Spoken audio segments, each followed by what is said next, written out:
Hello students. So இன்றைக்கி TNPSC some போன year question பேப்பரில் இருக்க சம்மை சால்வ் பண்ண போகிறேன். ஸோ கொஷின் என்னென்னா, சிம்பிள் இன்ட்ரெஸ்ட் என்னென்னு கண்டுபிடிக்கணும்.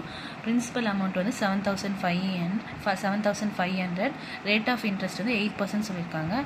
எத்தனை டைம் பீரியடுக்கு வந்துன்னா 1 year 6 monthக்கு. ஸோ 1 year 6 monthக்கு 7,500க்கு 8% ஆனமில் எவ்வளோ சிம்பிள் இன்ட்ரெஸ்ட்ன்றதை கால்குலேட் பண்ணி சொல்ல போகிறோம். ஸோ ஜென்ரலாக சிம்பிள் இன்ட்ரெஸ்ட் ஃபார்முலா வந்து பீனா பிரின்சிபல், டீனா டைம் பீரியட், ஆர்னா rate of interest by 100. So நம்மளுக்கு ஃபஸ்ட்டு கொஷினில் வந்து கொடுத்துருக்க பிரின்சிபல் வந்து கிவன் எழுதிடலாம். பிரின்சிபல் வந்து 7,500, ரேட் ஆஃப் இன்ட்ரெஸ்ட் வந்து 8%. இப்போ டைம் பீரியட் வந்து 1 year 6 months சொல்லியிருக்காங்க. ஸோ நம்ம ஃபார்முலாவில் வந்து டைம் பீரியட்ன்றது ஃபுல்லாக இயரில் தான், இன் டேர்ம்ஸ் ஆஃப் இயர் தான் போடுவோம். ஸோ அப்போ 1 year 6 months இயருக்கு ஃபஸ்ட்டு கன்வெர்ட் பண்ணிக்கணும். ஸோ 1 year அப்படியே வச்சுக்கலாம்.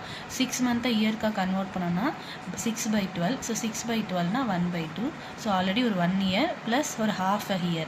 அப்போ இதை கிராஸ் மல்டிப்ளை பண்ணோன்னா 2 1s are 2, 2 + 1/2. So 3/2. So 1 year 6 months நம்ம கம்ப்ளீட்டாக இயராக கன்வெர்ட் பண்ணிட்டோம். ஸோ அப்போ இப்போ ஃபார்முலாவில் சப்ஸ்டிட் பண்ண வேண்டியதா.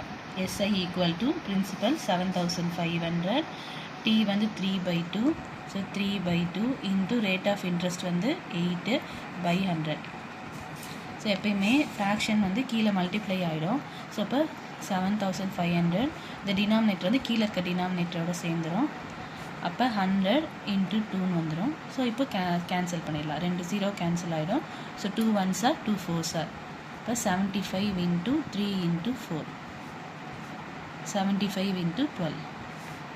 ஸோ 75 × 12 பண்ணோன்னா